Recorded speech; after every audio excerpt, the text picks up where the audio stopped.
I've been at a loss for words. I think a lot of people have. Trying to figure out how a caption or a few pictures can express how important you were to, selfishly, myself and my boys, but the impact you made on the world, and particularly in LA.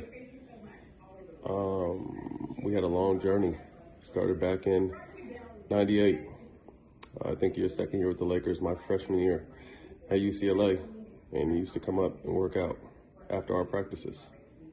And I would go back in and just watch you go through a whole entire workout and just like, fuck, this dude's gonna be a problem.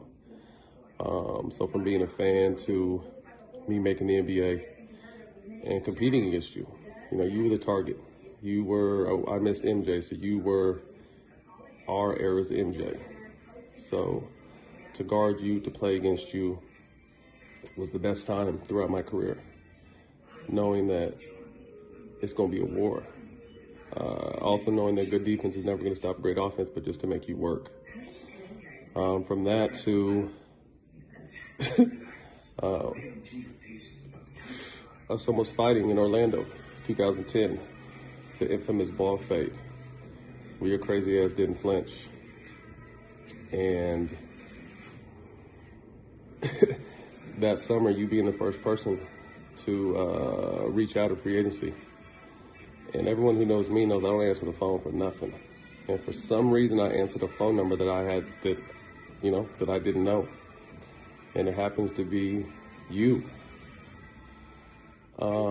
asking me if I wanted to be a Laker, which is just like the craziest shit in the world to me, because I grew up a Laker fan, grew up a Magic Johnson fan, dreamed nothing more than to be a Laker. So to have the greatest Laker of all time call me and ask if I wanted to team up with him was incredible.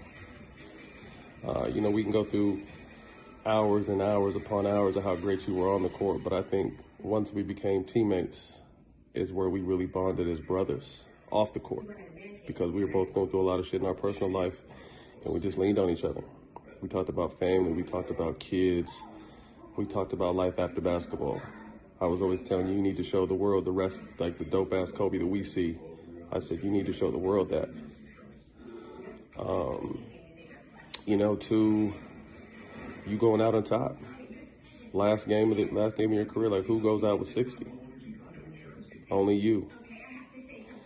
I was in Golden State with Memphis getting the dog shit beat out of us for their 73rd win, so I missed the game, but, caught all the highlights that night, sent you a text, and you knew you were done. Even though you could still play, you said your body was done, you were over it. And so began life after basketball, which to me was probably going to be just as big, if not bigger, than what you did on the court. The way you inspired, the way you touched, the way you motivated not only athletes, but people across the world, non-athletes. But I think where we really bonded, man, was the love you had for my boys. Instantly, you took them in and started giving them shoes at 3 years old. I remember the first pair of shoes you gave them, like, we couldn't get the boys to take them motherfuckers off. Like, they were just so enamored that, at 3 years old, understanding your greatness, but they had some Kobe shoes. And then throughout the years, you saw them grow up. We used to tease each other back and forth about, you had your two girls and I had the twins. And then you had Bianca, and I teased you about having another girl. And then I got pregnant with Ashton, and Vanessa got pregnant with Capri. And I sent you a text like, another boy for me and another girl for you. And you in capital letters put, God has a sixth sense of humor, which was just, it was crazy. I think you were at peace. I think Vanessa was the one that probably wanted the boys, but you were at peace with being a girl dad, like you said. And Gigi was the one. And you talked about it, how you lit up, how you, just the look in your eye and the intensity in your voice, the happiness you spoke about, not only her, but all the kids, but particularly Gigi in basketball. It was refreshing. It was amazing. And I'm just glad I got the chance to share the other side of you. The world got to know the athlete. but I got to know the man and the father and how serious you took all that. I remember sitting on the bus, I think in Phoenix, when Rick Ross and Drake put out Stay Scheming, and they had the line about you wasn't with me shooting in the gym and how like that pissed you off, like you wasn't happy with that. And that showed me a lot too, because I mean you guys are going through shit at times, but still nobody could say nothing about your girl, and that was ultimate respect. I could talk all day. I'm not gonna do it. I held in my tears, but man, we're gonna miss you, big bro. We're gonna miss you, man. I say the world lost a superstar. LA lost a superhero. In the city of stars, you were the biggest.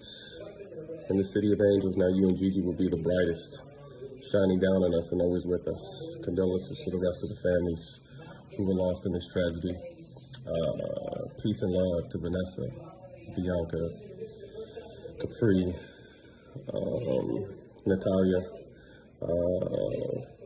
Papa Joe and Pam, Shaya, Sharia, the family, Rob, everyone who's close to him. LA, we lost a real one, man, with all the suckers out here that keep taking these real ones, but he's always going to be with us, man. Rest in peace, my brother.